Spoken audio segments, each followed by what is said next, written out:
Good evening बच्चों। कल last class में हम लोगों ने एंगल मेजरमेंट, एंगल का साइन कन्वेंशन वो हम लोगों ने समझा है। पॉजिटिव एंगल किसको कहते हैं, निगेटिव एंगल किसको कहते हैं, और क्लॉकवाइज एंटी क्लॉकवाइज से उसका क्या रिलेशनशिप है। तो एंगल मेजरमेंट में ही हम लोग आज थोड़ा सा पहले हम लोग सीखेंगे एंगल का रेडियन मेजरमेंट सीखेंगे पहले, ठीक है।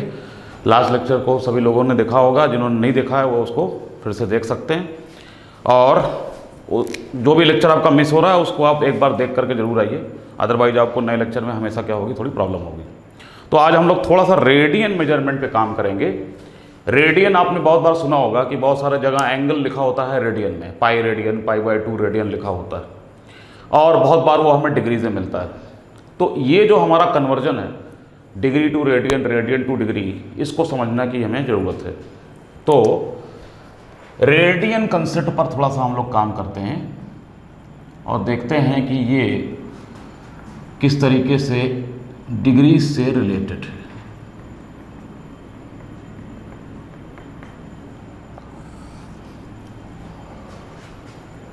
तो बच्चों जैसे लेंथ मेजर करने के लिए हमारे पास बहुत सी यूनिट्स हैं, आपको पता होगा। कुछ लोग लेंथ में कुछ जगहों पर लेंथ मीटर में लिखा होगा, कहीं सेंटीमीटर में लिखा होगा, कहीं मिलीमीटर में लिखा होगा। उसी तरीके से अगर कोई सिंपली पूछे कि व्हाट इज़ रेडियन, तो हमें क्या आंसर देना चाहिए? हमें सिंपली आंसर देना चाहिए कि radian is a unit to measure angles. अब रेजन मेजरमेंट हम लोग क्यों यूज़ करते हैं ये भी समझने की ज़रूरत है, और अगर कहीं रेडियन में एंगल दिया हुआ है तो उसको कैसे कन्वर्ट करने के ये भी ज़रूरत है हमें। तो देखिए, रेडियन मेजरमेंट जो कंसेप्ट है बेसिकली वो एक सर्कल से वो डेवलप होकर के आया है।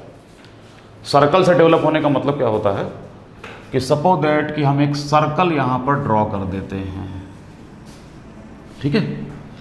एक सर्कल मान लो हमने यहाँ पर ड्रॉ कर दिया है। सर्कल जो है, this is a circle. Circle में आपको पता ही है कि एक क्या होता है, सेंटर होता है, ठीक है, और सर्कल का अपना एक क्या होता है, रेडियस होता है। तो यहाँ पर मैं आपसे ये कहना चाहता हूँ कि सपोज दैट कि हम इसमें सेंटर से सरकमफ्रेंस तक एक स्ट्रेट लाइन ड्रॉ कर देते हैं, ओके। और ये स्ट्रेट लाइन हमने एक खास पर्पस से ड्रॉ किया है। ये एक स्ट्रेट लाइन कुछ वैसी ही स्ट्रेट लाइन है जैसे कि हम लोग एंगल मेजरमेंट के लिए X axis Y axis choose करते थे। तो एक ये रेफरेंस लाइन है। इसका मतलब ये हो गया कि हम यहाँ पर एक्स लिखना चाहें तो लिख सकते हैं, और एक रेफरेंस की तरीके से हम इस लाइन को यूज कर सकते हैं। तो देखिए, अब हम इस सर्कल पर एक पॉइंट चूज कर लेते हैं। सपोज दैट ये वाला पॉइंट जो है वो ए है और ये वाला पॉइंट क्या है, वो बी है, ठीक है।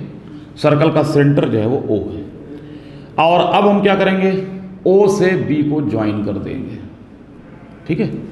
ओ से बी को हमने ज्वाइन कर दिया, और अगर आप देखोगे तो OA और OB लाइन के बीच में कुछ एंगल यहाँ पर डेवलप हो रहा है। सपोज दैट हम उसको लिखें थीटा, ठीक है। अभी इसमें हमें कोई प्लस माइनस साइन लगाने की ज़रूरत जो है वो नहीं। पहले इस कंसेप्ट को समझो कि रेडियन मेजरमेंट से हमारा मीनिंग क्या है। तो आप पहली बात तो ये समझो कि सर्कल में अगर हम कोई दो पॉइंट्स ले लेंगे सर्कमफ्रेंस पे, दोनों को ओरिजिन से ज्वाइन कर देंगे यानी सेंटर से मिला देंगे, तो इन दोनों लाइन्स के बीच में कुछ एंगल जो होगा वो यहाँ पर बन जाएगा। अब ये जो एंगल है इसको हम प्रोटेक्टर की हेल्प से आराम से मेजर कर सकते हैं, ठीक है। प्रोटेक्टर की मदद से आप इसको मेजर करोगे तो हो सकता है मान लो एंगल सपोज दैट आपको 75 डिग्री मिल रहा है ये एंगल। लेकिन यहाँ पर हम दरअसल एंगल को मेजर करने की एक नई यूनिट ही बनाना चाहते हैं। हम उसको डिग्रीज में लिखना ही नहीं चाहते हैं। इसका मतलब कि हम बहुत ही फंडामेंटल लेवल पर काम कर रहे हैं, जहाँ पर हम इस एंगल को रिलेट करना चाहते हैं इस सर्कल के पैरामीटर्स से। तो सर्कल के पैरामीटर्स मतलब एक तो हमारा क्या होता है, सर्कल का रेडियस। तो आपको पता है कि जो OA लेंथ होगी वो किसके बराबर होगी, रेडियस के बराबर होगी, है ना। और जो AB है, A से B जो सर्कल के सरकमफ्रेंस पर एक पोर्शन है, जिसको टेक्निकली अगर आप सही से पूछेंगे कि आप इसको बोलते हैं, जिसको बोलते हैं आर्क। तो इसको हम लोग लिख रहे हैं, मान लो ये वैल्यू कितनी है, S है, okay, got it. Arc length जैसे इसको मैं थोड़ा सा अगर एरोस के मदद से दिखाऊं तो शायद आपको और क्लियर नज़र आएगा कि यहाँ से यहाँ तक आर्क लेंथ की बात की जाती है। ओके, तो ये हो गया आपका आर्क। अब यहाँ पर देखो मैटर क्या है, जो एंगल हमारा बन रहा है थीटा, दरअसल हम इस एंगल को रिलेट करेंगे, किससे रिलेट करेंगे, एक तो आर्क लेंथ से एस से, और दूसरा किससे रिलेट करेंगे, हम लोग इसको रेडियस से रिलेट करेंगे। और रिलेट करने का मतलब कि हमें ये समझना पड़ेगा कि जो थीटा एंगल यहाँ पर फॉर्म हो रहा है ये किस तरीके से एस को बढ़ाने से या कम करने से, या आर को बढ़ाने से या कम करने से वो कम होता है कि ज़्यादा होता है, ये रिलेशनशिप हमें समझना है। तो देखो, ये रिलेशनशिप समझने के लिए हम दो सिचुएशन जो है इमेजिन करते हैं।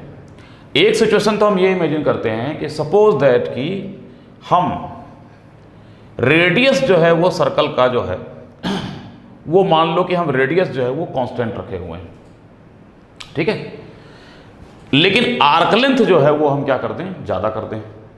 जैसे अभी यहाँ पर जो थीटा एंगल है, ठीक है, वो एस और आर से कोई रिलेशनशिप उसका है, हमको नहीं पता है कि वो क्या है। लेकिन अगर मैं यहीं पर एक पॉइंट सी ले लूँ और उसके बाद ओ को सी से ज्वाइन कर दूँ, और अब न्यू आर्क लेंथ को ही ए से ही मेजर करना है, तो वो आर्क लेंथ सपोज दैट कि अब इतनी बनेगी, और नए एंगल को सपोज दैट मैं थीटा प्राइम लिखूँ, तो इसमें दोनों बार सर्कल का रेडियस तो आ रही है, लेकिन फर्स्ट सिचुएशन में आर्क लेंथ कम है और सेकंड सिचुएशन में आर्क लेंथ क्या है, वो ज़्यादा है। हमने आर्क लेंथ को बढ़ाया है। तब आप खुद देख सकते हो, बताओ कि एंगल यहाँ पर बढ़ा है या कम हुआ है, तो एंगल यहाँ पर बढ़ गया है, इंक्रीज हुआ है, और रेडियस को क्या रखा गया था, कांस्टेंट रखा गया था। तो हम लोग बहुत आसानी से इस बात को समझ सकते हैं कि इस सिचुएशन में जो ये सिचुएशन है, इससे हम लिख सकते हैं कि theta is directly proportional to S होता है, लेकिन कब होता है, when R is kept constant. इन दोनों सर्कमस्टांसेस में रेडियस को चेंज नहीं किया गया है।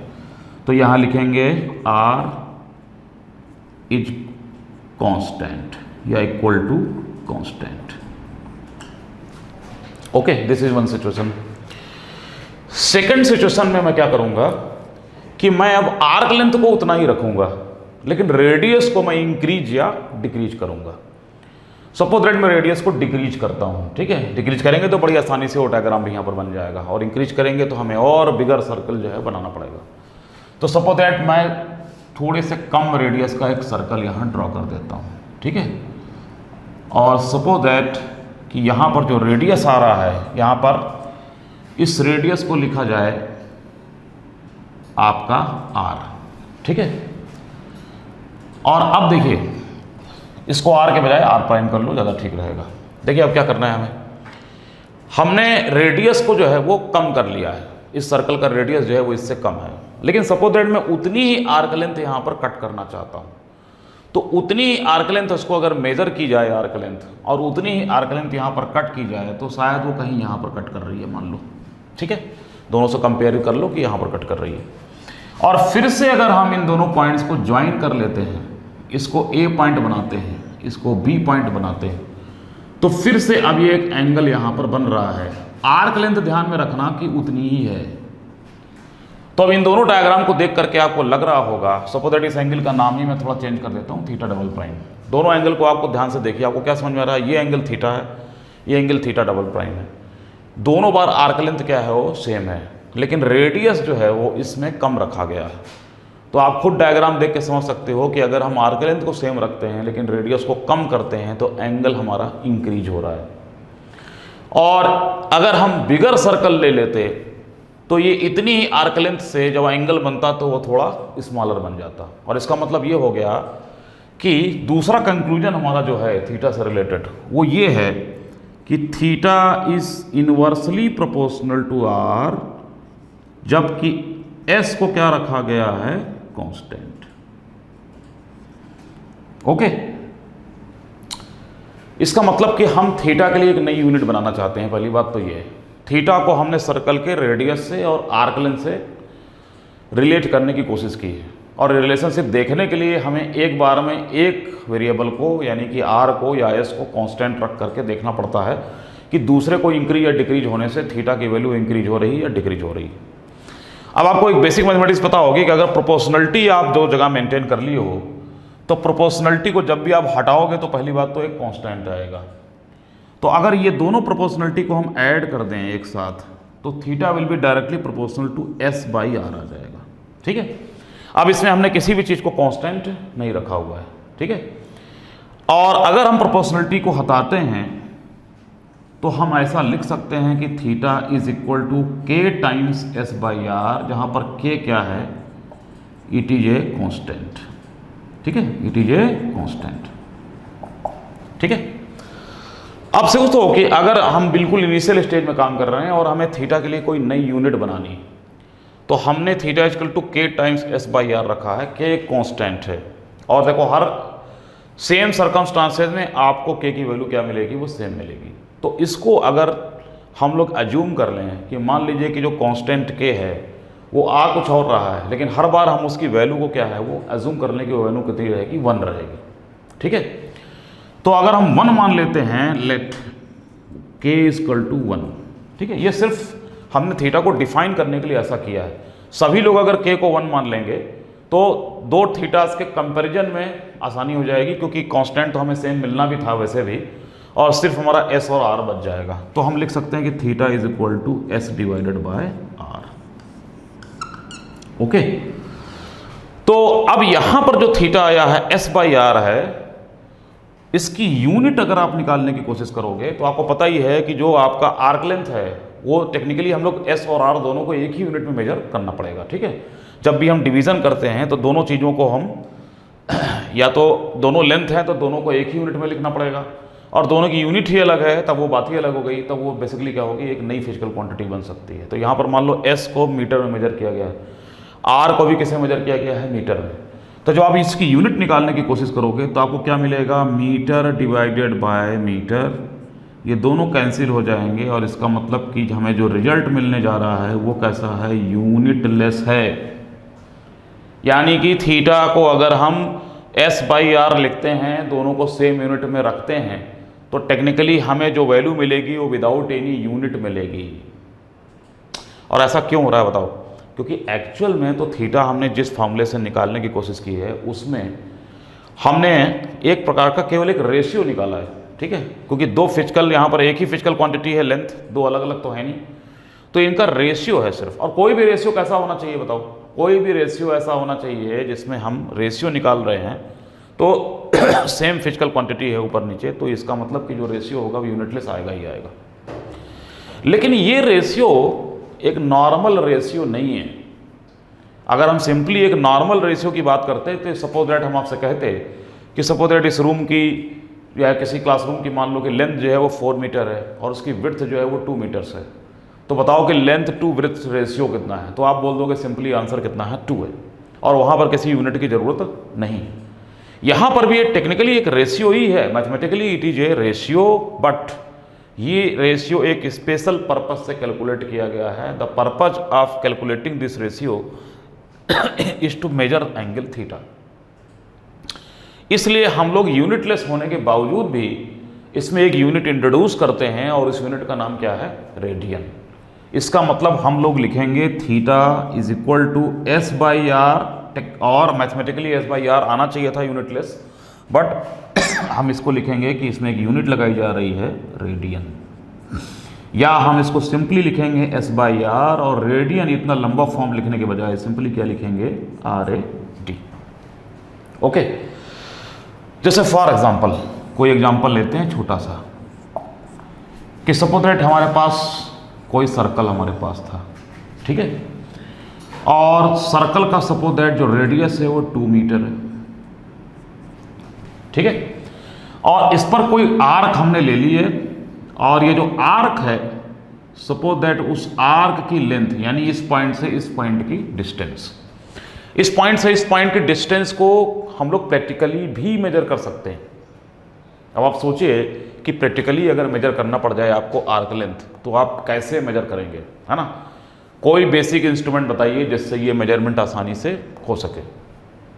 हो सकता है कुछ लोगों के दिमाग में आ गया हो कि क्या करना है, हमें क्या करना है, एक थ्रेड, ठीक है, जिसको धागा बोलते हैं, उसकी मदद लेनी चाहिए। कैसे मदद लेंगे उसकी, उस थ्रेड का या धागे का या तागे का एक एंड यहाँ पे रखेंगे और उसको अलाइन करते हुए दूसरा एंड यहाँ पर ले जाएंगे।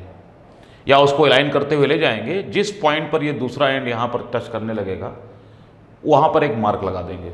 उसके बाद इसे हम उठा लेंगे यहाँ से और किसी स्केल पर रख करके हम इसे मेजर कर लेंगे, तो that will give us the accurate arc length. तो ये एक प्रैक्टिकल तरीका है आर्क लेंथ मेजर करने का। कोई ज़रूरी नहीं कि इसको आपको ऐसा करने की ज़रूरत पड़े कभी, लेकिन अगर सपोज दैट कि कहीं ऐसी ज़रूरत पड़ गई या किसी ने आपसे पूछ ही लिया कि भाई आर्क लेंथ मेजर करोगे कैसे, तो आप इसको आंसर कर सकते हो। तो सपोज दैट ये जो आर्क लेंथ आ रही है वो हमारी है 3 मीटर, और किसी ने पूछा ये एंगल कितना है और आपके पास प्रोटेक्टर भी नहीं है, तो हम लोग डिग्रीज में तो आंसर नहीं दे सकते इस समय, ठीक है। लेकिन हम ये बता सकते हैं कि ये जो थीटा आएगा वो S/R फॉर्मूले से 3 meter divided by 2 meter, so it will become 1.5, और हम लोग साथ में क्या लगाना पड़ेगा, RAD यानी कि रेडियन।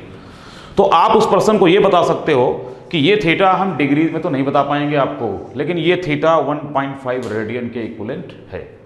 और हम चाहें तो रेडियन और डिग्री का कन्वर्जन जब हम लोग यहाँ पर अभी पढ़ लेंगे तो हम लोग आसानी से बता देंगे कि ये डिग्रीज में भी कितना आएगा। तो ये इट्स वेरी सिंपल, तो ये बहुत ही आसान है। और जब आप कन्वर्जन को सीख लोगे और आर्क लेंथ को भी आप प्रैक्टिकली मेजर कर लोगे, तो इसका मतलब कि हम लोग बिना प्रोटेक्टर की मदद से किसी भी सर्कल में जो एंगल सबटेंड हो रहा है आर्क की मदद से, उसको हम लोग कन्वर्ट कर सकते हैं। पहले रेडियन में पता कर लेंगे और कन्वर्जन जानने के बाद हम इसको किस में कन्वर्ट कर लेंगे, डिग्रीज में। So that is why this system is used very much. तो इस पर हम लोग अब थोड़ी सी आगे बात करते हैं और कन्वर्जन को समझने की कोशिश करते हैं। हमने तो डिग्री की मतलब कि रेडियन की हमने क्या कर ली है, डेफिनेशन को पता कर लिया। रेडियन मेजरमेंट कैसे होगा ये हमने समझ लिया। तो अब हम लोग थोड़ा सा इसमें आगे काम करते हैं कि एक फुल सर्कल को लेकर के हम लोग डिग्री और रेडियन कन्वर्जन को सीखने की कोशिश करेंगे। And that is very important to learn, और सभी को ये पता होना चाहिए। अदरवाइज जब भी आप प्रॉब्लम्स को सॉल्व करेंगे और आपको रेडियन या डिग्रीज में कन्फ्यूजन आ जाएगी तो आपको दिक्कत होगी। तो अब क्या करते हैं, एक फुल सर्कल को लेते हैं।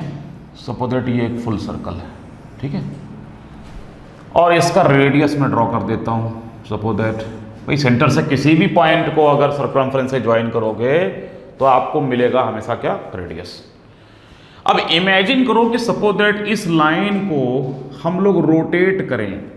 एज्यूम करो कि कोई मार्कर यहाँ रखा हुआ है, इसको रोटेट करके फिर से उसी पोजीशन पर ले आना है। That is called full rotation या फुल रिवोल्यूशन करना है। तो जब आप फुल रोटेशन या फुल रिवोल्यूशन करते हो तो आपको पता ही होगा बेसिक मैथमेटिक्स से कि ये फुल जो एंगल बनेगा, चाहे इसको प्रोटेक्टर से मेजर कर लिया जाए, तो ये होगा कितना, 360 डिग्री। लास्ट लेक्चर में भी हम लोगों ने इस बात को देखा है कि फुल रोटेशन होता कितना है, 360 डिग्री, ठीक है। जिस लेक्चर में हम लोगों ने लास्ट लेक्चर में जब पॉजिटिव एंटी क्लॉकवाइज को समझ रहे थे तो ये चीज़ वहाँ पर मेंशन की गई, ठीक है। अब आप ये बताओ कि सपोज दैट इसका रेडियस कितना है, r है, ठीक है। तो अगर हम ये बोलें कि इस पूरे सरकमफ्रेंस को हमें क्या बोलना चाहिए, पूरे सरकमफ्रेंस को भी हम एक तरीके की आर्क बोल सकते हैं, क्योंकि आर्क में कोई लिमिटेशन नहीं है। आप आर्क यहाँ से यहाँ तक की भी ले सकते हो, आप आर्क जो है यहाँ से यहाँ तक की ले सकते हो हाफ सर्किल की, और आप फुल सर्किल की भी ले सकते हो।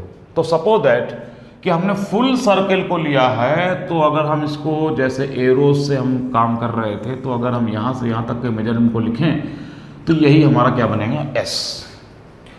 और अब ये थीटा जब हम अगर रेडियन में कैलकुलेट करने की कोशिश करें तो थीटा जो कि S/R होता है, तो S जो कि क्या है, आर्क लेंथ है। यहाँ पर arc length basically full circumference बन चुका है, और फुल सर्कमफ्रेंस किसी सर्कल में कितना होता है, 2πr, ठीक है, डिवाइडेड बाय रेडियस।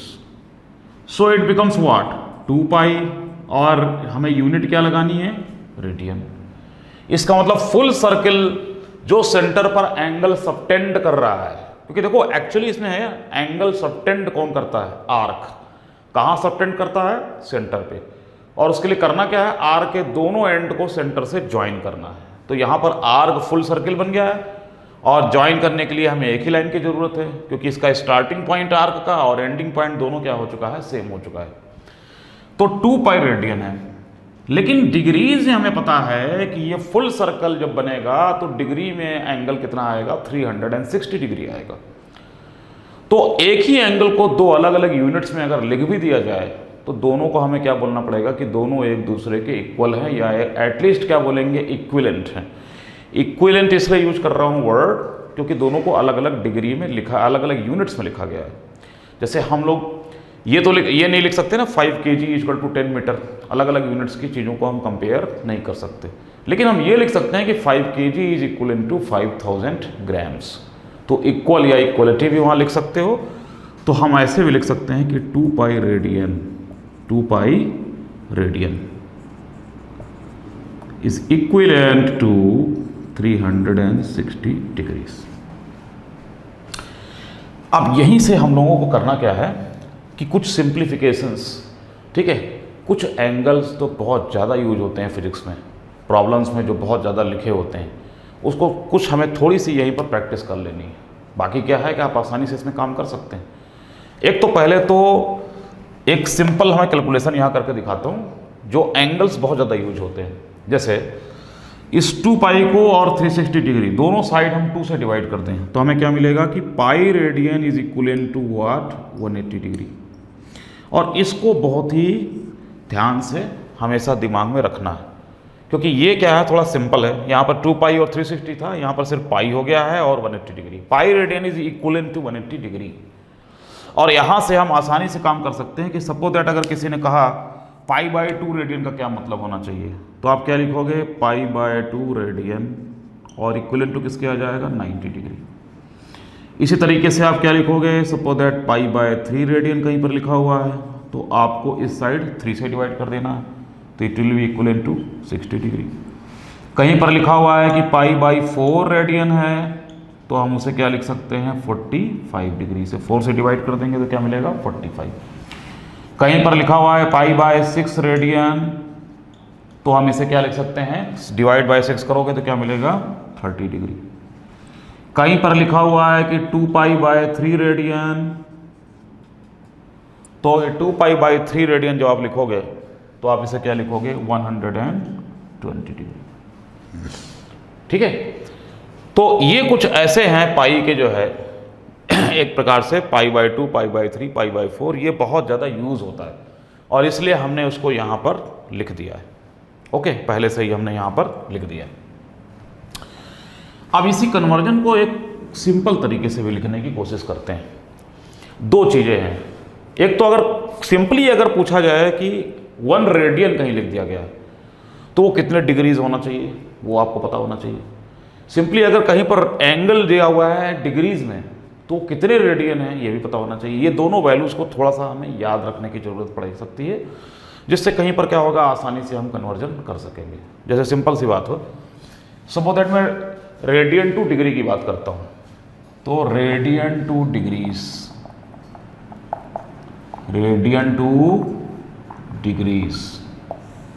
ये काम करने की ज़रूरत है। मान लो तो हमें पता है कि pi radian is equivalent to what, 180 degrees. ठीक है, यहाँ पर डिग्रीज लिखने की ज़रूरत नहीं है क्योंकि ये जो सिंबल हमारा है ये डेफिनेटली यही बता रहा है कि यूनिट क्या है, वो डिग्रीज है। तो डिग्रीज को हम लोग वर्ड्स में ना लिख करके सिंबॉलिकली लिखते हैं और यही कन्वेंशन जो है वो फॉलो किया जाता है। तो 1 रेडियन इसका मतलब कितने डिग्रीज के इक्विवेलेंट हुआ, 180 डिवाइडेड बाय पाई डिग्रीज के। ओके, और अगर इसको आप कैलकुलेट करोगे, पाई की वैल्यू रख दोगे, ठीक है, 3.14 समथिंग, या 22/7 इसकी वैल्यू रख सकते हो, तो ये हमारा आता है अप्रॉक्सीमेटली 57 डिग्रीज।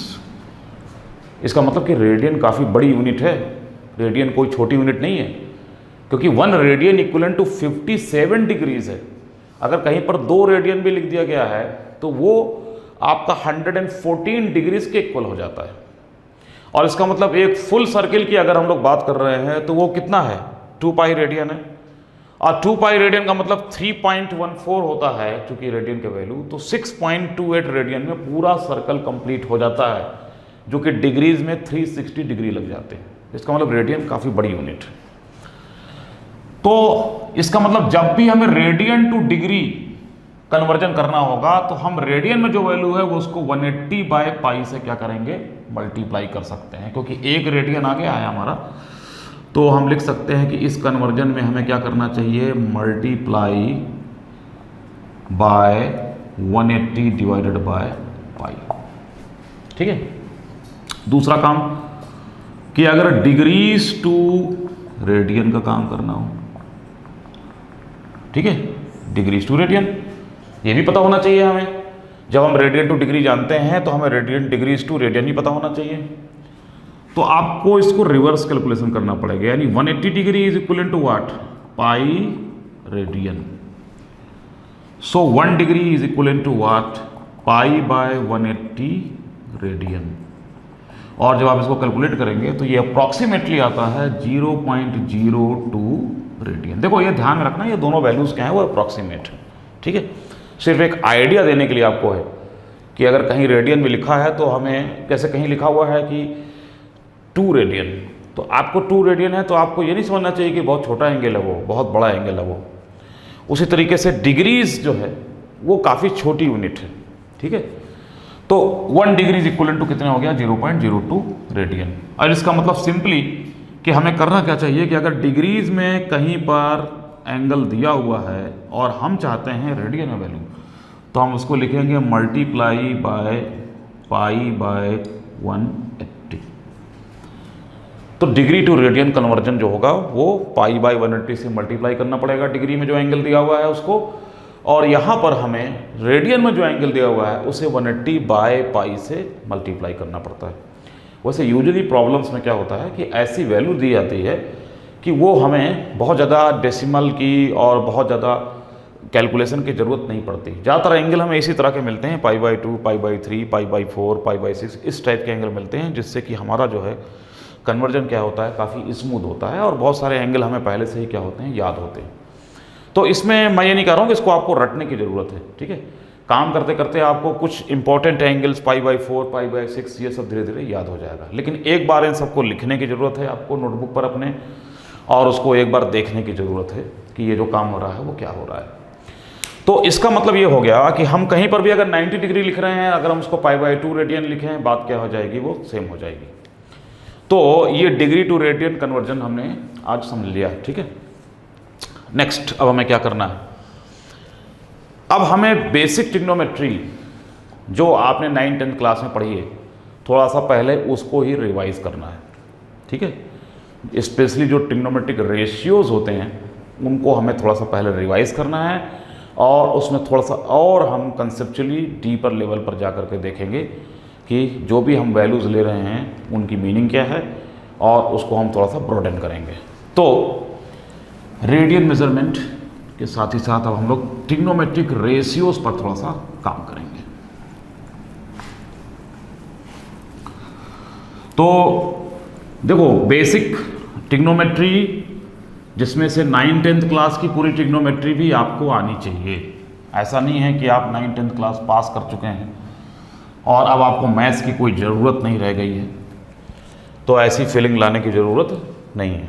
तो अब आप देखिए ट्रिग्नोमेट्रिक हम लोग रेशियोज पर काम करेंगे। ट्रिग्नोमेट्रिक रेशियोज,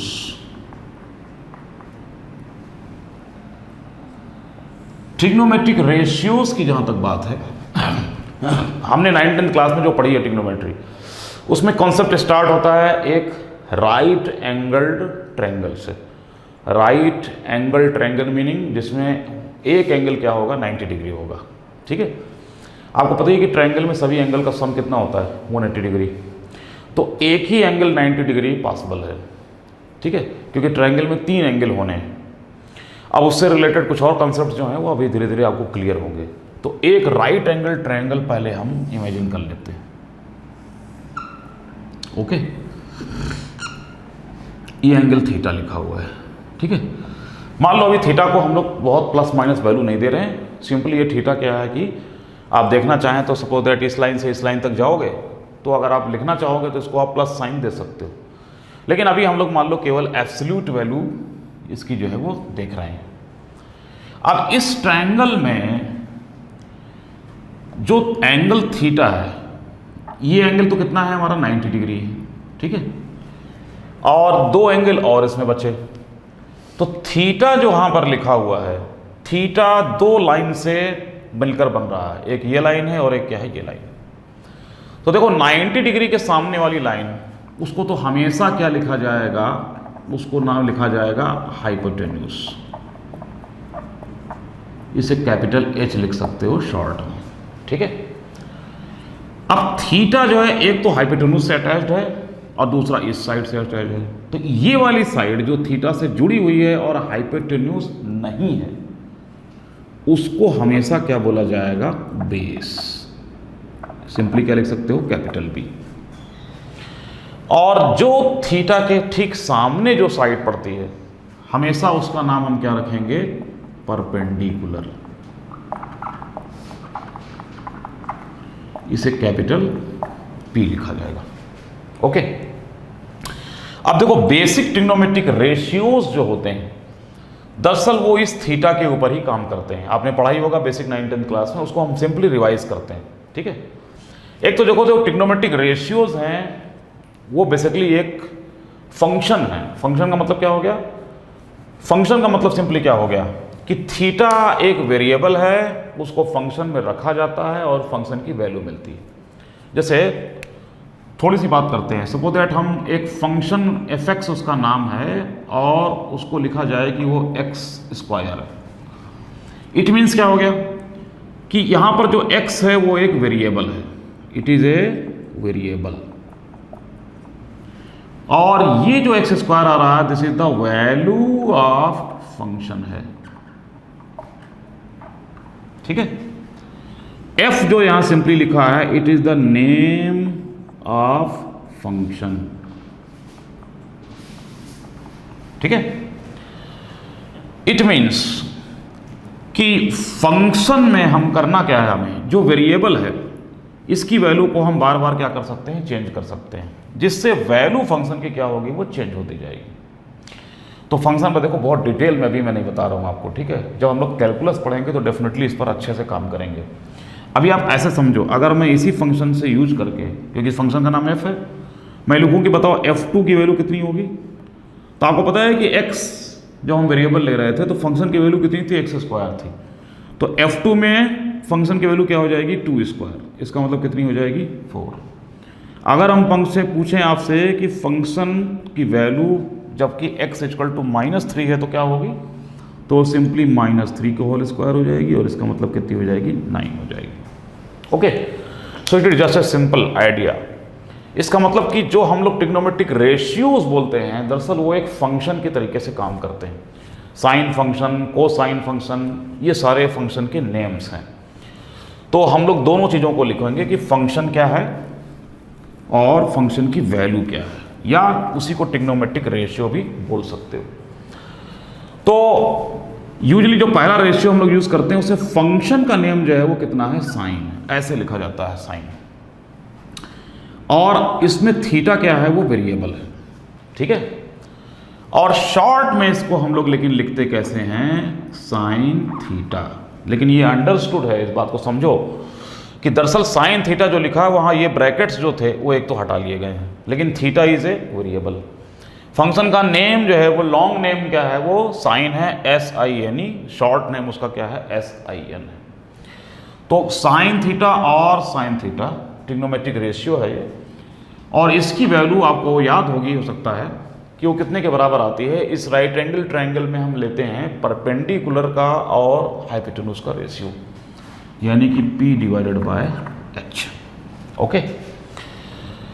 अब इसी का एक रेसिप्रोकल होता है, उस फंक्शन का नाम जो होता है वो होता है कोसेकेंट, ठीक है। कोसेकेंट ऑफ थीटा भी बोल सकते हो, जैसे यहां पर sine of theta. Sine of theta जो है वो ज़्यादा टेक्निकली मैथमेटिकली करेक्ट है, क्योंकि हम लोग थीटा का यूज एक वेरिएबल के तरीके से कर रहे हैं और इसके साइन फंक्शन को या साइन ट्रिग्नोमेट्रिक रेशियो को कैलकुलेट करते हैं। तो कोसेकेंट थीटा, या इसको हम लोग बोलते हैं कॉसेक थीटा, और ये टेक्निकली 1/sin थीटा होता है हमेशा, और इसकी वैल्यू आती है h/p। ठीक है। सेकंड सेट जो हम लोग यूज कर रहे हैं उसमें फंक्शन है आपका कोसाइन फंक्शन। ये इसका फॉर्मल तरीका हुआ लिखने का, और हम लोग यूजुअली इसको प्रैक्टिस में कैसे लिखते हैं, सिंपली क्या लिखते हैं, कॉस थीटा। कॉस थीटा की वैल्यू क्या होती है, बेस डिवाइडेड बाय हाइपोटेन्यूज, यानी ये बेस और हाइपोटेन्यूज का क्या होता है, रेशियो। ठीक है। कोसाइन का ये एक इनवर्स होता है, उसको हम लोग बोलते हैं सेकेंट ऑफ थीटा, या सिंपली इसको कैसे लिखते हैं हम लोग, सेक थीटा। ये हमेशा 1 डिवाइडेड बाय कॉस थीटा यानी इनवर्स ऑफ कॉस थीटा होता है, और इसलिए इसकी वैल्यू क्या आती है, h/b। ये सेकंड सेट हो गया। ठीक है। थर्ड सेट जो है हमारा, उसमें जो हम ट्रिग्नोमेट्रिक रेशियो यूज कर रहे हैं वो कौन सा है, टेंजेंट फंक्शन उसको बोलते हैं, टेंजेंट ऑफ थीटा, या सिंपली इसको हम लोग बोलते हैं टेन थीटा। और ये किसका रेशियो होता है, परपेंडिकुलर का, और किसका होता है, बेस का होता है। तो it is perpendicular divided by base. और इसी टेंजेंट फंक्शन का एक इनवर्स फंक्शन होता है, उसको हम लोग बोलते हैं कोटेंजेंट ऑफ थीटा, या सिंपली क्या लिखेंगे हम इसको, कॉट थीटा। और इसकी वैल्यू होती है इनवर्स ऑफ टेन थीटा, यानी इसकी वैल्यू कितनी आएगी, b/p। ओके। तो these are 6 ratios which will be used, और आपने पढ़ा भी होगा इन रेशियोज को। ठीक है। हो सकता है कुछ लोगों को इन फंक्शंस का नेम जो है वो ना पता हो, कोसेकेंट है या कोटेंजेंट है, लेकिन ये फॉर्मल नेम्स हैं और ये बहुत ज़्यादा यूज़ नहीं होते। लेकिन आपको जानना चाहिए, इसलिए जानना चाहिए कि मान लो कि कहीं पर ये लिख दिया जाए कि cosecant of an angle is equal to such and such, और फिर उसके बाद आप सोचने पड़ जाएं आप कि आखिर ये क्या वैल्यू दे दी गई है। तो आपको पता होना चाहिए कि कोसेकेंट का मतलब कुछ नहीं है, सिंपली उसका मतलब क्या है, कॉसेक ऑफ द थीटा। तो ये जानकारी आपको होनी चाहिए। अब देखो यहाँ पर कुछ सिंपल रिलेशनशिप्स हम लोग लिखेंगे, जो कि है 9th-10th लेवल का ही, लेकिन हमें जानना चाहिए। ठीक है। कुछ सिंपल रिलेशनशिप क्या होते हैं बताओ। पहली बात तो इस ट्रायंगल में तुम्हें क्या पता है, किसी भी राइट एंगल ट्रायंगल में आपको पता है कि पाइथागोरस थ्योरम लगती है। पाइथागोरस थ्योरम क्या बताएगी, सिंपली आपको कि p² + b² यहां पर किसके बराबर आएगा, h² के आएगा। तो इस रिलेशनशिप से हम लोग ट्रिग्नोमेट्रिक रेशियोज के बीच रिलेशनशिप्स को बहुत आसानी से हम लोग डिराइव कर सकते हैं। और वो रेशियोज, वो जो इक्वेशंस हैं, रिलेशनशिप्स हैं, वो शायद आपको पहले से पता होगा, याद होगा आपको, लेकिन just have a look on these relationships. ये सारे रिलेशनशिप्स आते सिर्फ किससे हैं, इससे आते हैं। देखो मैं इस रिलेशनशिप में 3 बार काम करता हूँ, ठीक है। 3 बार में 3 रिलेशनशिप्स आपके बन जाएंगे। क्या बन जाएंगे, देखो पहले इसमें बोथ साइड h² से क्या कर दिया जाए, डिवाइड। ठीक है। h² से डिवाइड करोगे तो क्या मिलेगा, p² by h² plus b² by h² equal to क्या मिलेगा, 1। ठीक है। अब p² बाई h² को हम लोग ये भी लिख सकते हैं कि p/h का होल स्क्वायर प्लस b/h का होल स्क्वायर इक्वल टू 1 है। अब p/h क्या है, साइन थीटा है, b/h क्या है, कॉस थीटा है। और इसका मतलब कि हर राइट एंगल ट्रायंगल में एक पर्टिकुलर थीटा को अगर हम रेफरेंस ले लेते हैं तो हमें भी मिलेगा क्या, कि sine square theta plus cos square theta is always equal to 1। एक रिलेशनशिप हमें यहां से मिल गया। ओके। और हम 2 और रिलेशनशिप यहां पर डेवलप करेंगे इसी से। तो इस साइड हम इसको रब कर देते हैं और बाकी रिलेशनशिप्स हम लोग डिराइव करते हैं। देखिए एक रिलेशनशिप तो हमारे पास यहां से आ गया है। Suppose that this is relationship 1। मैं अब फिर से इस लाइन को लिखता हूं, क्या, p² plus b² equal to क्या हो गया एच स्क्वायर। पहली बार मैंने किससे डिवाइड किया बताओ, एच स्क्वायर से मैंने बोथ साइड जो है वो क्या किया था, डिवाइड किया था। आपको देखो करना क्या है, इट्स वेरी सिंपल। एक बार एच स्क्वायर से डिवाइड किया था मैंने बोथ साइड, एक बार पी स्क्वायर से डिवाइड कर लो बोथ साइड्स, और एक बार किससे डिवाइड कर लो आप, बी स्क्वायर से डिवाइड कर लो, और आपको 3 रिलेशनशिप जो है वो मिल जाएंगे। उसको बार बार रटने की जरूरत बिल्कुल नहीं है। जितना रटोगे फिजिक्स को मैथ्स को उतना ही ज़्यादा वो खराब मार्क्स आपके आएंगे उसमें, और जितना इसको समझोगे और इमेजिन करोगे उतने आपके अच्छे मार्क्स आएंगे। तो अब अगर मैं इसको सपोज दैट कि मैं बी स्क्वायर से डिवाइड कर देता हूँ, ठीक है, तो बी स्क्वायर से डिवाइड करोगे तो क्या मिलेगा, P square by B square मिलेगा। उसको हम लिख सकते हैं P by B whole square, ठीक है। यहाँ पर बी बाय बी का होल स्क्वायर मिलेगा, यानी हम उसको सिंपली क्या लिख सकते हैं 1, और यहाँ पर H square by B square मिलेगा, जिसको कि हम सिंपली क्या लिख सकते हैं H by B whole square. अब p बाय बी है क्या, tan थीटा है, यानी ये क्या है tan स्क्वायर थीटा हुआ प्लस 1। अब h बाई बी क्या है, देखो b बाई एच जो है वो क्या होता है cos थीटा, तो h बाई बी क्या होगा cos का इनवर्स यानी कि sec थीटा, और चूंकि यहाँ स्क्वायर है तो ये क्या हो जाएगा sec स्क्वायर थीटा। तो इसको सिस्टमेटिकली देखो लिखते ऐसे हैं 1 plus tan square theta is equal to sec square theta. So it is second relationship among trigonometric ratios. It's very simple, कोई आपको इसमें बहुत ज़्यादा परेशान होने की जरूरत नहीं है। देखो ये सब रिलेशनशिप यूज होते रहते हैं, किसी प्रॉब्लम में आ जाएगा 1 प्लस tan स्क्वायर थीटा और उसके बाद इनटू कॉस स्क्वायर थीटा, तो और उसके बाद वो सीधे लिख देगा 1। आपको एग्जाम्पल पढ़ रहे हैं तो उसमें सीधे 1 लिख दिया। अब आप उसमें जो है सोचने पड़ गए कि आखिर 1 कैसे हुआ। 1 ऐसे हो गया कि 1 प्लस tan स्क्वायर थीटा क्या बनेगा sec square theta, into cos square theta करोगे तो sec वैसे भी 1 बाई कॉस है, तो 1 by cos square theta into cos square theta automatically क्या बन जाएगा 1। अब थर्ड रिलेशनशिप हम लोग लिख देते हैं यहाँ पर। तो थर्ड रिलेशनशिप के लिए हम लोग फिर से इसी लाइन को लिखेंगे, यानी कि P square plus B square, P square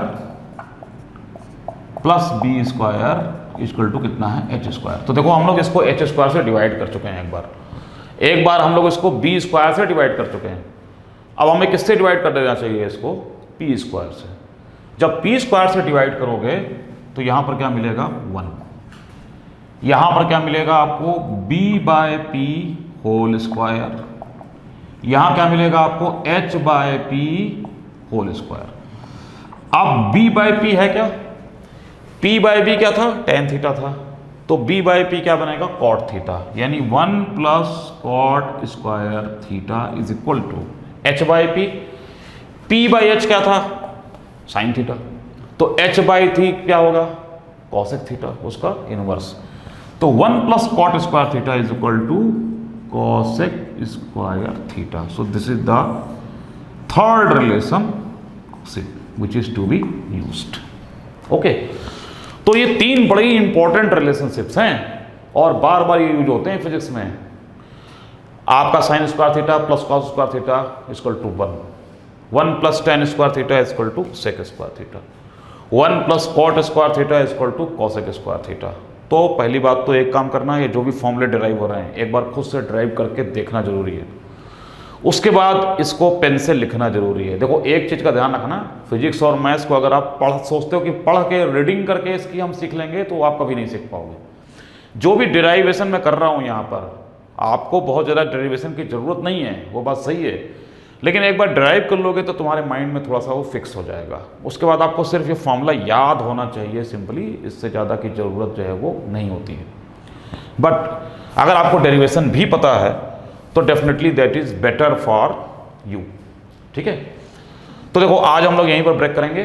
ठीक है, तो आज हमने सिंपली क्या है, radian to degree, degree to radian conversion को सीखा, बेसिक ट्रिग्नोमेट्रिक रेशियोज को सीखा और उनके आपस में कुछ रिलेशनशिप्स बन गए हैं उनको सीखा। नेक्स्ट लेक्चर में हम लोग ट्रिग्नोमेट्रिक रेशियोज की जो डिफरेंट एंगल्स पर वैल्यूज होती है उस पर काम करेंगे, कुछ स्पेसिफिक वैल्यूज क्यों आ जाती है इस पर काम करेंगे। तब तक आप लोग इन लेक्चर्स को ध्यान से पढ़िए देखिए इन्हें और इनको रिवाइज करो, प्रैक्टिस करो, सारी चीज़ों को खुद से ड्राइव करो। खुद से ड्राइव करोगे तो आप अच्छे से सीख लोगे। So we will meet in the next lecture. Okay, good bye.